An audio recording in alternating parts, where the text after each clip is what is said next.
The early morning air was cold and still over Everwood. Snow fell silently among the pines. Mary Collins jogged along the empty road, heading toward the old cabin at the forest edge. Birds were quiet, and the only sound was the soft crunch of her boots on fresh snow. She had passed the cabin many times. This morning, a dog barked in the distance. Mary paused, listening. Then she saw something by the trees. A man lay in the snow near the cabin door. His body was stiff and still. Mary's heart pounded. The man was Martin Hale, the town carpenter who lived alone. He had a wound on his head and no moving breath. Snow was melting in a dark, spreading stain. Panic and dread washed over Mary as she reached for her phone with shaking hands.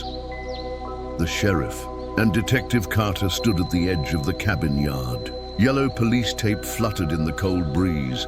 Scattered pine needles and broken twigs lay around the body. There were footprints in the snow, but only Martin's and a small dog's. Detective Carter kneeled by Martin's side. Martin's coat was zipped up and his wallet was still in his pocket. Officer Rivera found something odd on the cabin door. A smear of dark red paint that looked like an arrow. Inside Martin's jacket was a torn scrap of paper.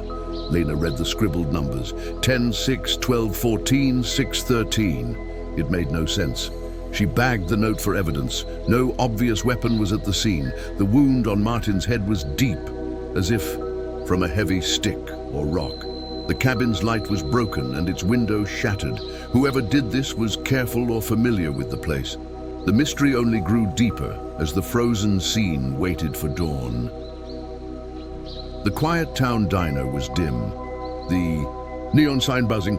Inside, Lena Carter shared coffee with Officer Rivera as news of the murder spread. Locals whispered around them.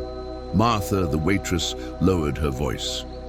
"Martin was such a kind man," she said. "I saw him here yesterday, smiling. He was fine then. Who would hurt him?" Lena noted the sadness in Martha's eyes.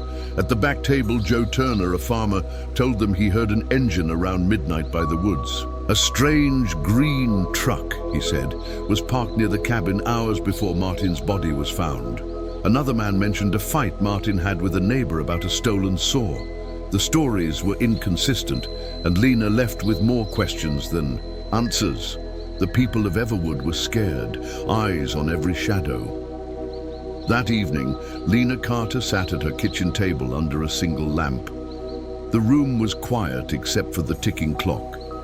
She spread Martin's notebook and the mysterious note. Before her, Lena traced the numbers with a pencil.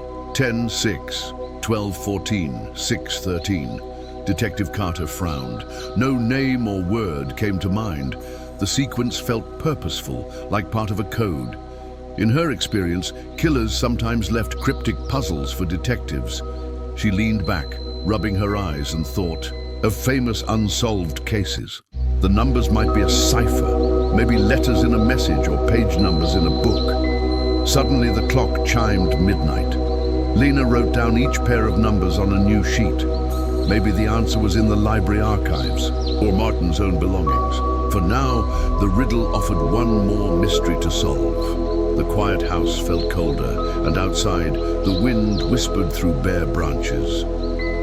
Winter came and went in Everwood. The detectives followed up every lead they had. They rechecked Martin's past and questioned the neighbor again, but nothing new came up. No suspect was charged.